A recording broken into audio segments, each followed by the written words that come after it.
Welcome to another Syvecs help video. Today we're going to look at the variable valve timing strategy on the Syvecs range.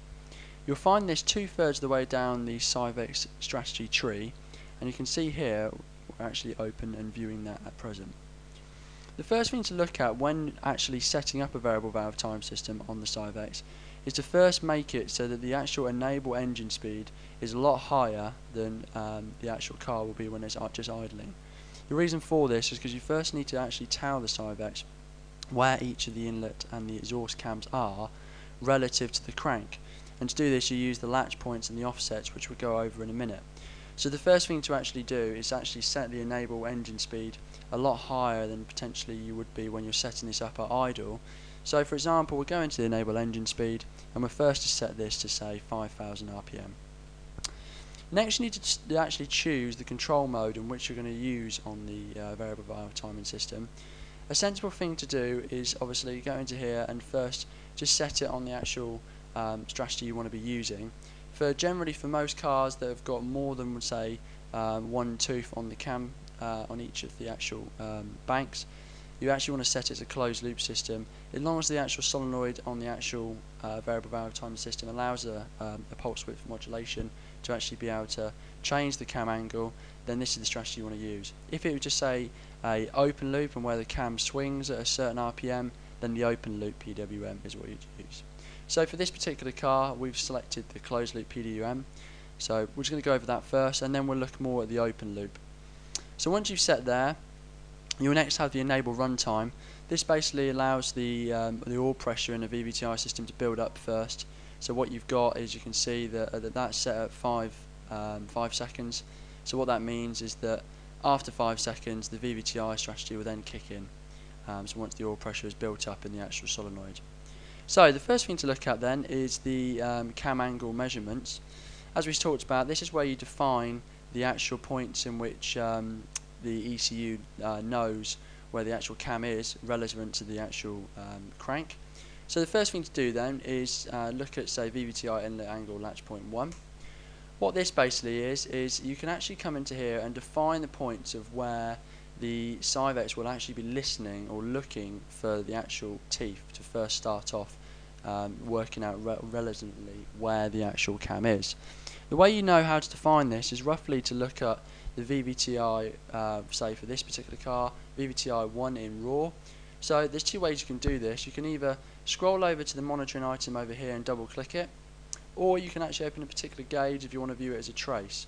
So you can go gauge, add, and then actually go down to VVT and you can select all the raw inputs. You need to look at the raw first because this actually shows the actual angle in which the cam is relative to the crank.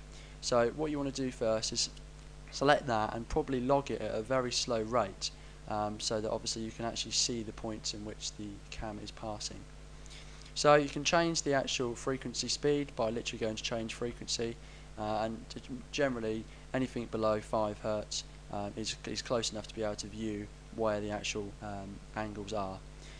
So once you've got that, at the moment it's in red crosshairs because I'm actually not live on an ECU, but once they are live and you actually have the engine running in 720 sync, or just generally got the generic crank and cam setup stuff right, you'll be able to see, depending on the amount of teeth that are on the actual cam, a number of values that pop up here.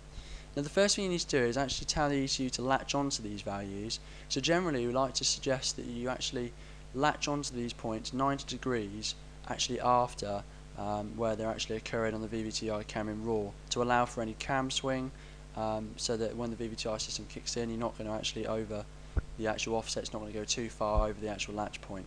So what you do on this particular car, it's got 3 teeth on the cam, so what you can do is you can actually define where the actual points are it's listening. So on this particular car it roughly has a tooth at around about 0, one at around about 240 and the other about 450.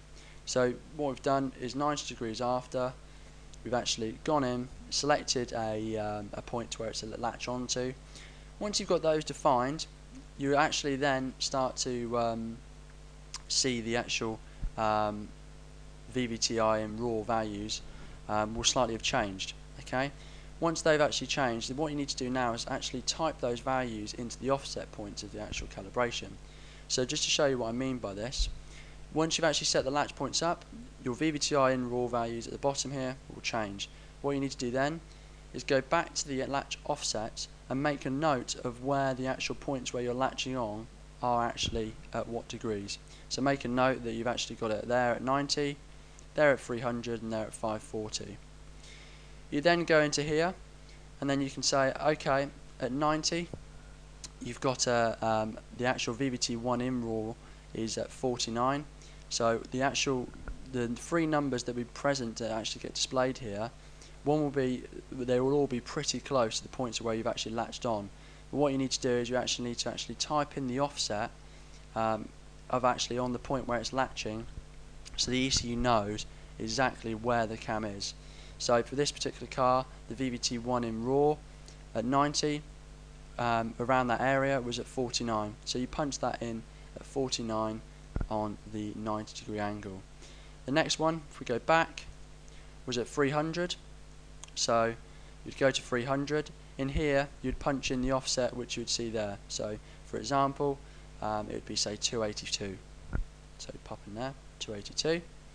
And the next one then was at 540. Just double check that. Was at 540. So again, you'd look at the VVT1 in raw value and actually see what the actual raw value was. As we know, it should be pretty close to the 540. So if it was at say 450, 454, you'd punch that into here. Then you should be able to gauge or just double click on the actual monitoring item VVTI1 in raw, and you should hopefully see that this value now should be as close to 0 as possible, and that actually shows that now that the solenoid is not energized, your VVT should hopefully be around 0 degrees. Now what you can obviously decide is on different cars where on like a dual VANOS system where it can add and advance the system, you need to speak to Syvecs team more about that and how you'd implement that. But generally, where you do the inlet cam, would say you'd be more advancing it. Then on this point here it would be at 0, and once you've set up all the other VVT inputs, you can actually then go on to the next section to actually test that the actual cam is moving. So once you've set up all the latch points for all the different inlet cams and all the exhaust cams, going by the way that we just described it a minute ago, you should actually then be able to view, if it is on a quad cam, you then be able to see all your VVT2 and the VVT exhaust and the VVT2 exhaust should all be roughly at 0, what they would be at standard. Okay. Once you've got those set, then you can then obviously go into the closed loop. We'll go back to the open loop in a bit, but the closed loop section is the bit that we're actually looking at first. When you're in here, you've got first of all the engine speed breakpoints. This allows you to define the actual engine speed breakpoints of what the actual table for the VVT target map is. So if the engine, say for example, revs past 8,500, you can literally change that and make that as high as you like, and obviously interpolate the rest of the map. You then can do the same for the throttle position breakpoint and the manifold pressure breakpoints. Depending on what you have the primary load set at, it will actually change the actual inlet angle target map. On this particular car, it's the primary load is set as manifold pressure, so the table will be based on manifold pressure, and you can change the breakpoints to suit that as you wish. Please note that when you make any changes to the breakpoints and stuff like that, it's wise to program the ECU after you've done this to ensure that all the same changes are saved before you actually start punching in any inlet angle targets. So then that takes us to the inlet angle target map. Here you can actually then obviously set up your inlet angle target for the actual car. So you can see here we're actually advancing the cam lower down, and at the top end retarding it back to the 0 position. Obviously this is obviously down to the calibrator to decide how he wants the inlet cam set up, and the use of the dyno is wise to actually be able to see what improvements are being made by the adjustments of the inlet cam. You can do the same then for the exhaust angle. Obviously on this car we're not using that, but you can do the same there. Punch in here what you roughly want as a basic starting point to the actual points of where the cam is going to be aimed at based on RPM and manifold pressure. Next point to look at is the failure error threshold. Here you can define when the VVT in or the exhaust in is actually above this amount in degrees of error.